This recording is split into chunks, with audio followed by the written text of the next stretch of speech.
Investor, educator, and author Robert Kiyosaki has changed millions of lives all over the world. His book, Rich Dad, Poor Dad, has been on the New York Times bestseller list for over 5 years. We all know that the gap between the haves and the have-nots is growing, and Social Security and Medicare are in a financial mess. And just affording to live is getting expensive. So how does a person get ahead financially? The answer is raising your financial IQ and having your money work for you. Here's Robert Kiyosaki with Rich Dad's Teach to Be Rich.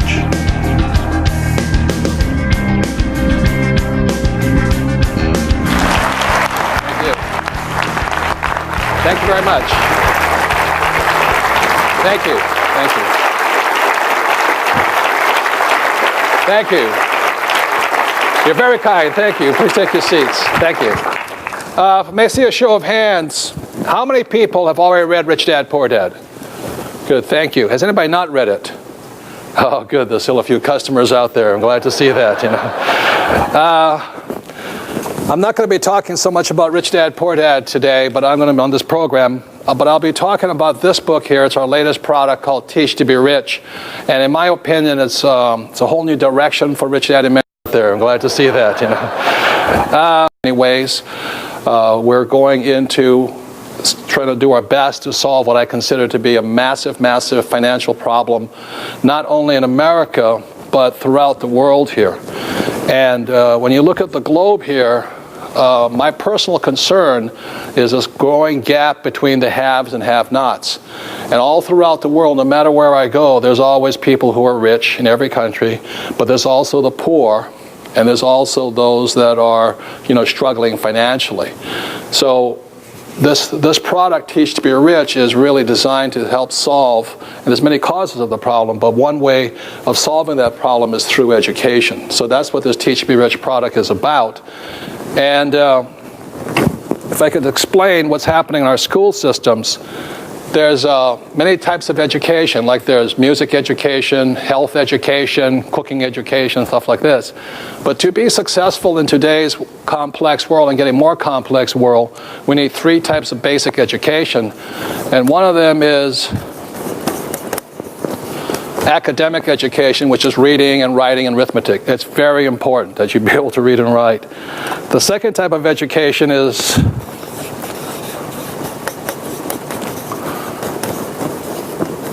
professional education. And when I was in school back in the 60s, if you did really well, you were A's, then you went to become a doctor, a lawyer, an accountant. Since I wasn't an A student, I didn't go to those professions and things like this. But and these two are very important. My poor dad was a man who really thought this was all you needed. He kept saying, go to school so you can get a high-paying what? Job. And that's all my poor dad thought I needed. My rich dad, who was my best friend's father, he said if you wanted to be successful, you needed financial education. And unfortunately, as many of us know, our school systems teach us very little or anything about financial education. So I'm not saying that these are not important. I'm saying that today, just going to school, just to get a good, be able to read and write and have a job, is inadequate. What I'm saying today, in today's complex world, we all need financial education. So what this course or this program is about, and this Teach to Be Rich program is about financial education. It doesn't mean to negate any of this here. So if I could go into, I did graduate from high school and go on, and my professional education was, I learned to be a ship's officer. So I drove tankers for Standard Oil of California. And I also flew aircraft for the Marine Corps, U.S. Marine Corps. So I was a pilot in Vietnam. So I've had 2 professions. But I've never used any of them, very simply because my rich dad taught me this here. And the way my rich dad began, at the age of 9, began teaching me financial education was really simple. He just started playing the game of Monopoly. I remember as a kid, 9 years old, I'd go to my rich dad's office. I'd say, you going to teach me you're rich? He goes, sure. And he'd break out the Monopoly board game, and we'd sit there and play for hours. And he'd tick, tick, tick, tick, tick, tick, tick. How many people in this room have played Monopoly? Good. And I sat there, and then I'd go home, and I'd say to my poor dad, the school teacher, I said, guess what I did today? I said, I played Monopoly. And he goes, oh, what a waste of time. Put that silly game away and do your what? homework so you can get a good, safe, secure what? Job. So here, my dad saying Monopoly was a waste of time, and my rich dad saying this is a brilliant game. So I kept going back and forth, and that's why I'm schizophrenic today, because I don't know the difference. But the difference here is this: I keep playing this game of Monopoly, and then I go home, and my poor dad would say it's a waste of time. So one day I asked my rich dad, I'm only 9 years old, I said, why do you say this is so important? So he actually took me out, and he showed me, this is in Hawaii where I was growing up, he showed me what were the representations of his 4 green houses. He'd sit there like that. I said, what does this mean? He says, well, the formula for great wealth is found on the Monopoly game board. And most of us know the formula. 4 green houses, 1 red hotel. 4 green houses, 1 red hotel. So it started to dawn on me at the age of 9. My rich dad was playing Monopoly for real, and my poor dad, a school teacher, a PhD, thought it was a waste of time. And so I was really quite confused. So then at the age of 9, it goes fast forward, at 19, I go to school in New York. I went to the U.S. Merchant Marine Academy in New York. I got a congressional appointment for that. So I come back from school in New York. I'm now 19 years old, and my rich dad has bought the big red hotel smack dab in the middle of Waikiki Beach. And suddenly I went, holy mackerel, he's done it. In 10 years, he went from a poor man to a rich man playing Monopoly. And meanwhile, I go back to my dad, and he's still saying, be sure you get good what? Grades, so you can get a good what? Job. And that's why the whole difference is spanned. So one of the reasons I was able to retire at a relatively early age of 47, and my wife was 37 when she retired, was not because of what we learned here. And again, I'm not saying this is important. I'm saying it was because this is also important today. So at the age of 47, I retired very simply playing Monopoly. And today, I still play Monopoly. I think it's a really fun game, So my concern, and the reason I created this Teach to Be Rich program is because, as I said, all across the world, there's a growing gap between the haves and have-nots. The good news is, people in China and India and things like that, many of them, their standards of living are coming up. But the poor are still poor. And that's not that healthy. So if I show you a diagram here, this here is the year 2000. And this is why I'm concerned. In my opinion, and many economists and other people would disagree with me, right now the U.S. looks like this. You have the rich, and you have the poor. Okay. And this is the U.S., but it's a worldwide problem. And in here, you have the great middle class. My concern is that by the year 2020, and it's just going to start in a few years, it's going to look like this.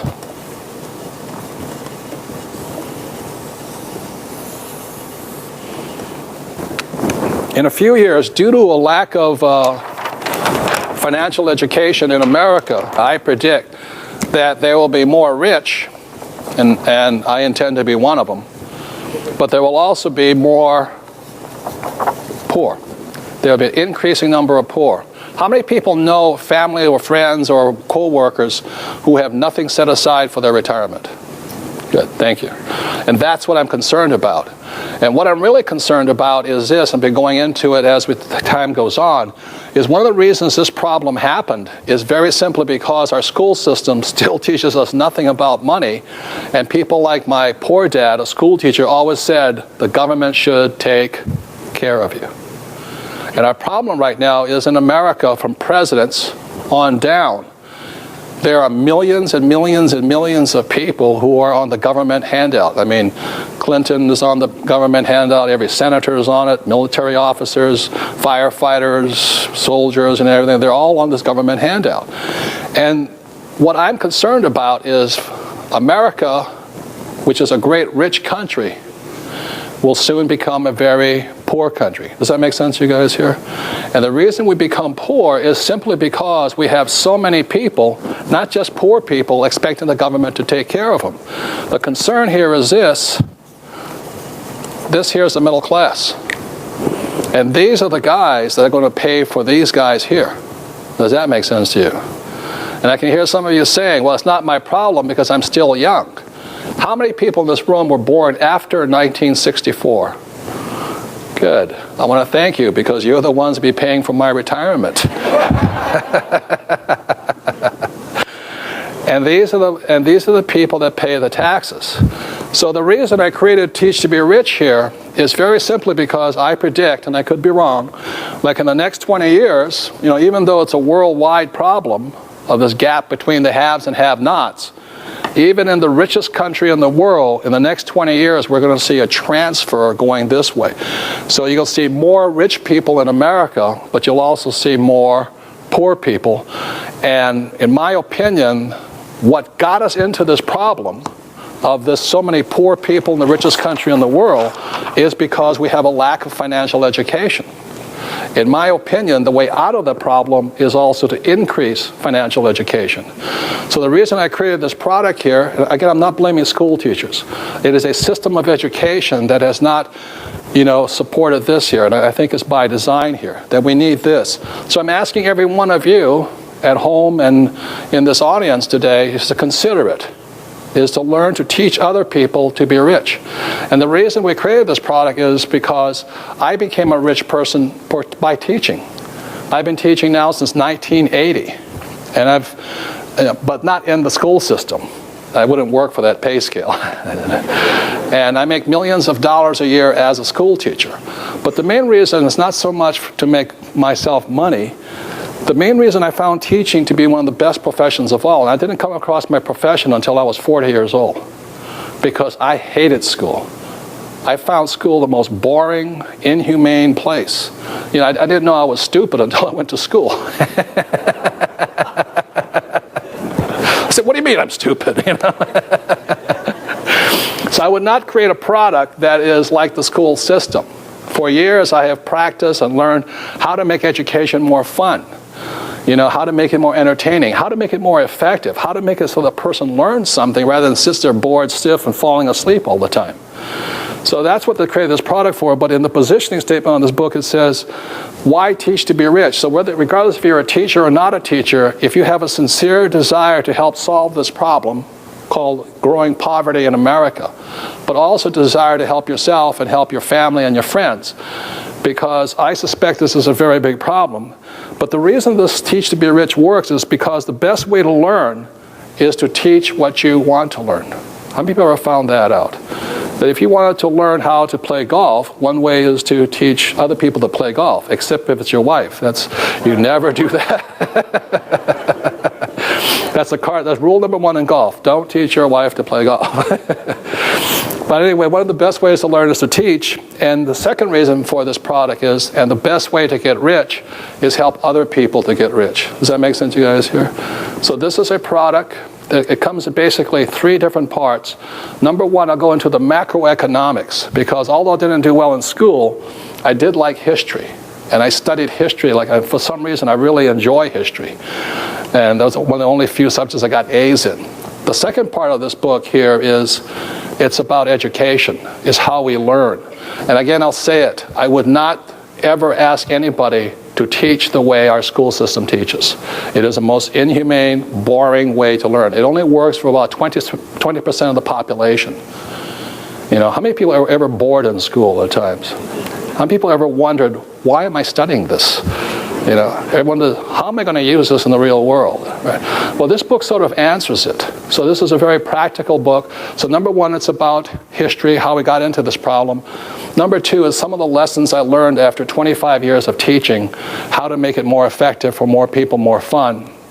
And number three in this program, you'll be meeting my real advisors, the people that really are the A students around me. It's like I said, one of the things I learned in school was the best way to get smart is sit next to the smartest girl in class, but the teachers always called that cheating, at test time. Like this.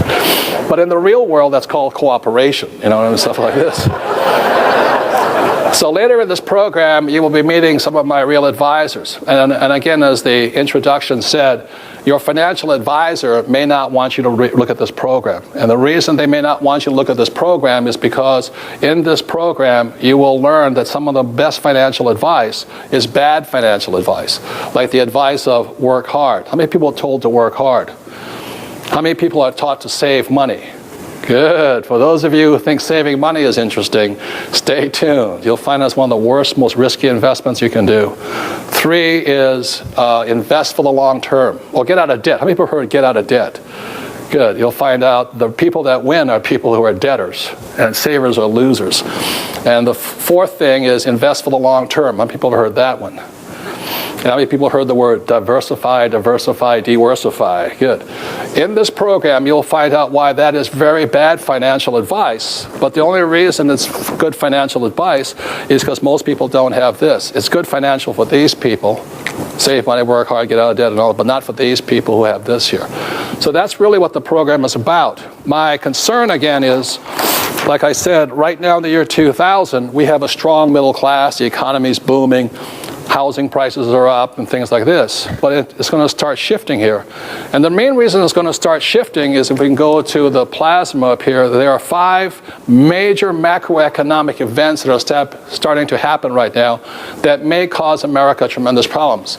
Number 1 is cheap oil. America has boomed up to this point because oil was cheap. Number 2, funny money. What I mean by funny money is the US dollar, after 1971, became the reserve currency of the world. The US government can print as much money as it likes and the world will take it. As long as the world will take it, we're okay. But the moment the world says we don't want this monopoly money anymore, it's toast. So there's a great book for those who have any questions on funny money.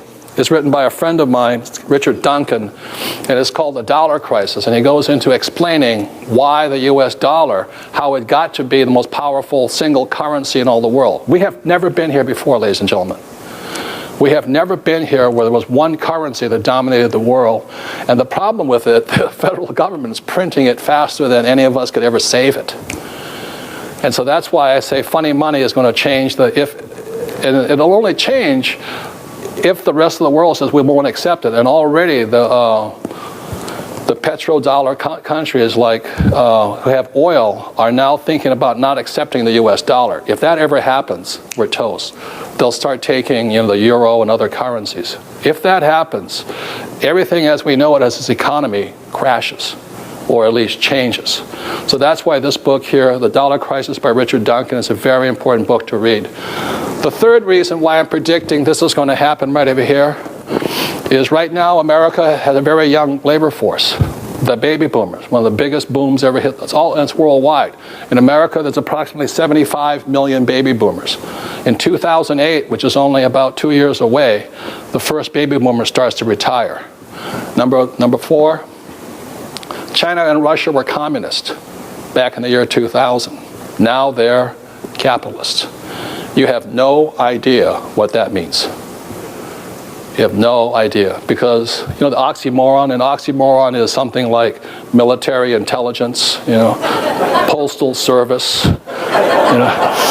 Well, the oxymoron is Chinese communist, because I grew up in Hawaii, and most of my friends who are Chinese, they are not communist.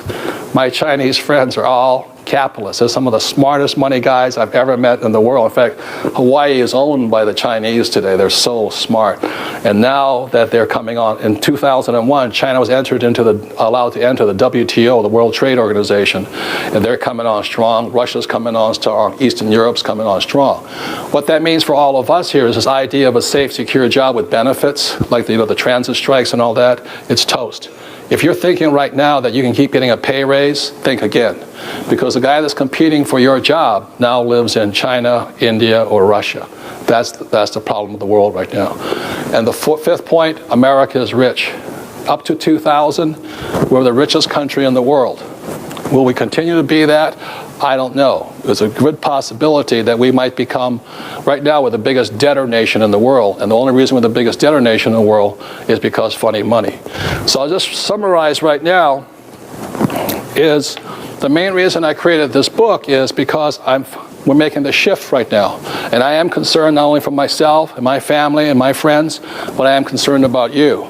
I wish I could say this book would help everybody, but obviously it can't. Because some people, when it comes to money, will never change. My concern here is this, that the middle class will be decimated by higher taxes. For those of you born after 1964, there is a prediction that your Social Security taxes alone will go from approximately 15% to as high as 50% just to cover all the old guys with no savings or retirement here. So I created this book, Teach to Be Rich, so that you can teach yourself and possibly your friends and loved ones, and hopefully some of you can make it out of here and into this category here. And that's why this book was created. Thank you very much.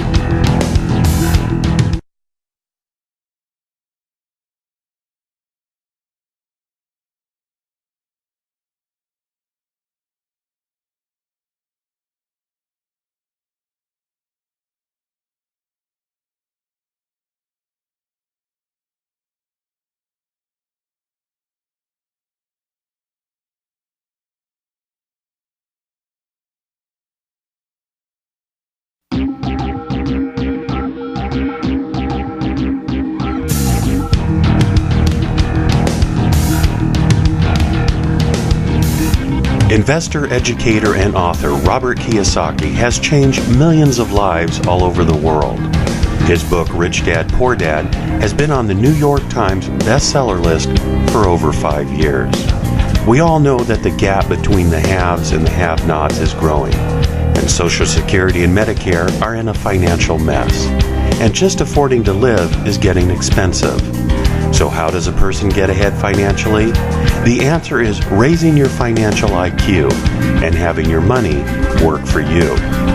Here's Robert Kiyosaki with Rich Dad's Teach to Be Rich.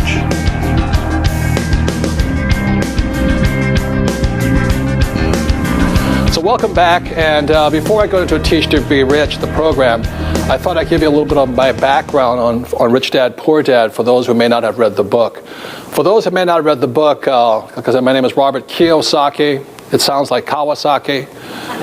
I wish it was Kawasaki. I'd be a worthless playboy in Tokyo spending daddy's money, you know. Anyway, I'm fourth generation Japanese American, which means I don't speak Japanese, or at least that's my excuse. And the reason I say that is almost in self-defense, because a lot of people have studied Japanese, and they come up to me at the breaks and go, "Hey, yes, ho, yo, yo, yo," you know? And I go, "I have no idea what you're talking about." You know, I barely speak English and things like this. Anyway, so I was raised in Hawaii, went to school in New York. Interesting thing is, this book has now been on the New York Times bestseller list for over 5 years. Only 2 other books have been on that list longer, and one of them is The Joy of Sex, which I don't know if I'm ever going to pass, but anyway, it's a tough subject to compete against. But the reason it's kind of interesting that it's on the New York Times bestseller list, you know, because anybody who makes the list for 1 week is considered good, but 5 years is almost unheard of. But as I flunked out of high school twice, simply because I couldn't write. And it's not that I couldn't write, my teacher did not like what I was writing. And as I said also, my father was the head of education for the state of Hawaii, and to have the son of the superintendent of education flunking out of high school, you know, all the teachers were in the back, you know, laughing. So I flunked out when I was 15, and I flunked out when I was 17, again for the same reason, because I couldn't write. And it was not that I couldn't write, the teacher disagreed with what I was writing. You know, so the definition of, I learned very early on that the definition of intelligence in school is, if you agree with the teacher, you're intelligent, and if you don't, you're an idiot, you know, things like this. So I rarely agreed, especially because I had 2 dads, because my poor dad always said, go to school and get a job, and my rich dad would say, you won't get rich that way. So that was kind of the paradox. My rich dad was my best friend's father, and although he was a man who started with nothing, he became one of the richest guys in Hawaii. So Rich Dad, Poor Dad is this very simple story of what 2 fathers tell their sons about money. And as you know, for those, how many people were told, go to school and get a job? And what my rich dad said, that's not the way you do it. So the book has been fairly controversial, but fundamentally what this book is about the subject of accounting and financial literacy, and why the rich are getting richer. That's what this book is about. And the reason I mention accounting is I did go to business school for about a semester, and what I